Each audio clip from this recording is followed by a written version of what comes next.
Hi everyone, welcome back. Over the years, centuries actually, we've seen matchlocks, wheel locks, flintlocks, and percussion firearms, each one of these striving to be better than the last. But the ultimate goal was a self-contained cartridge. There were many attempts and variations, but finally something more familiar to us today appeared on the scene in 1845. Which was the .22 BB cap invented by Louis Nicolas Flaubert. This is the ancestor of the .22 LR. The .22 LR cartridge is probably the most popular cartridge in existence, and it was introduced in about 1887 and most likely developed by the J. Stevens Arms and Tool Company. The round was available at one time in black powder, semi-smokeless, and smokeless powders. The .22 LR is used the world over as a competition match cartridge. I have an 1897 Sears Roebuck catalog that shows the price at the time. Now you're probably wondering what my pointer is here. It's a 50 140 Sharps, 3 1/4 inch, and I just put a 700 grain Woodley 50 cal bullet in it, so it makes a nice pointer. The .22 LR was available at Sears Roebuck in 1897 for 15 cents a box of 50, or 1,000 rounds for $2.85. The .22 LR was only 10 years old at the time that this catalog was printed. I want to show you some of the variations that you can expect to find in .22 rimfire ammunition. These three are BB caps, and the BB stands for bulleted ball. Now, this short one on the end was advertised as a BB cap short, and I bought it because I was collecting cartridges at the time. I don't know if that's right, and if you're a serious cartridge collector, maybe you can shed some light on this in the comments below. These three rounds are BB caps, as I mentioned, but one has a conical bullet, just to add to the confusion. These two are both CB caps, and the CB stands for conical bullet. Notice one has the case length of a BB cap, and the other is the length of a .22 short. Here's a short here. Next we have the .22 long, and it was introduced 16 years before the .22 LR. Of course, these next ones are .22 LR standard and a shot cartridge. Then we have the hypervelocity .22s, such as the Stinger that's shown here.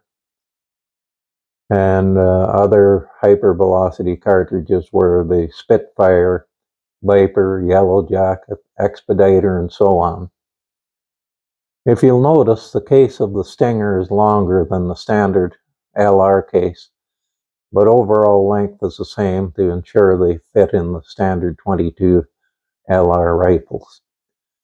The velocities of these cartridges were around 1,400 to 1,600 feet per second, depending on bullet weight.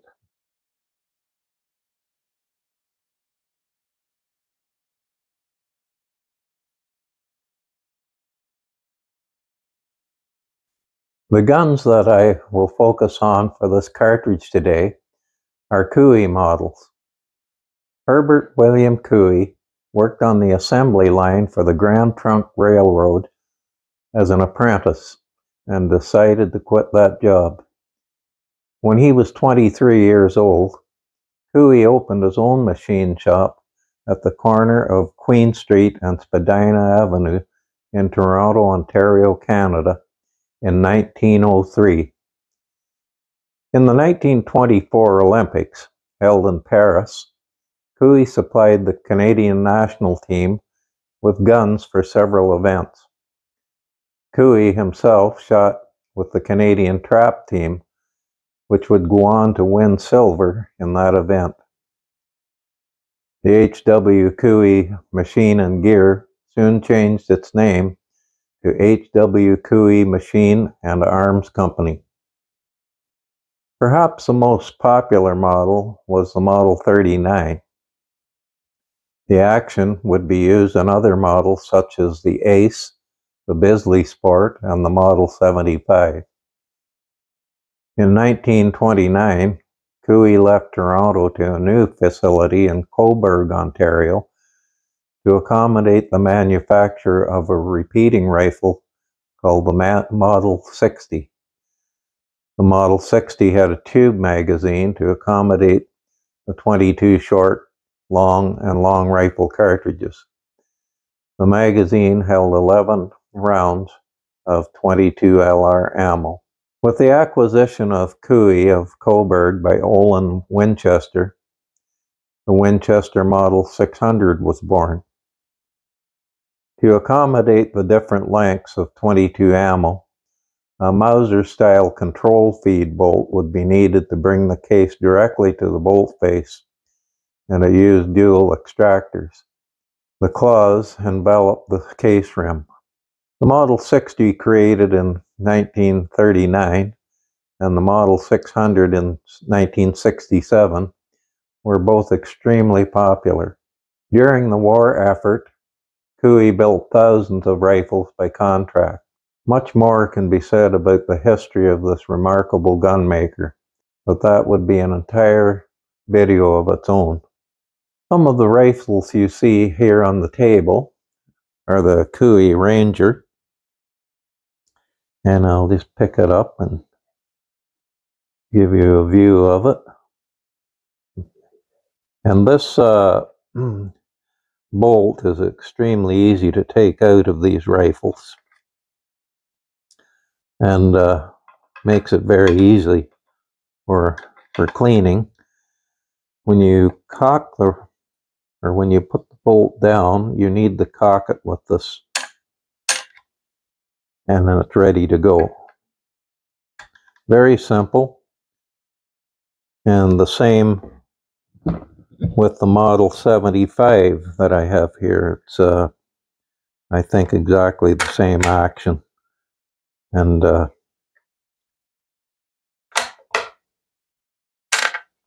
this is actually my dad's rifle, and I used to hunt with this when I was probably 12 years old, and it was a great start into the shooting hobby. The last rifle I'd like to show you, and I'll just put these aside.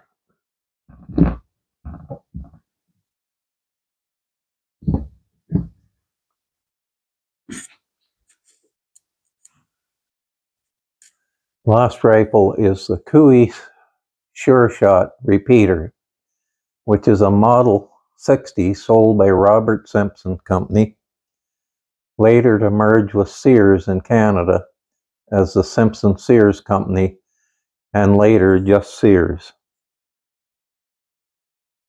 This Sure Shot has been customized by my wife and me. My wife did the stock by adding the checkering, and I believe it's 22 lines to the inch. And she carved the schnabel forend. And she also added the grip cap.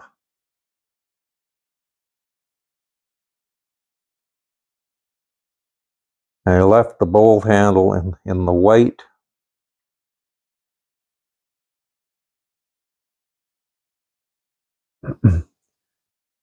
I added some case coloring to the trigger guard and butt plate. You might not be able to see it too well in the video, But the butt plate I skeletonized, and my wife added a checkered insert.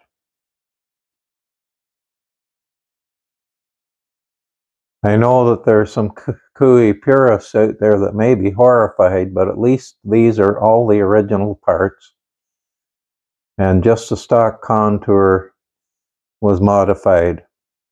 I think the rifle is greatly improved with these changes.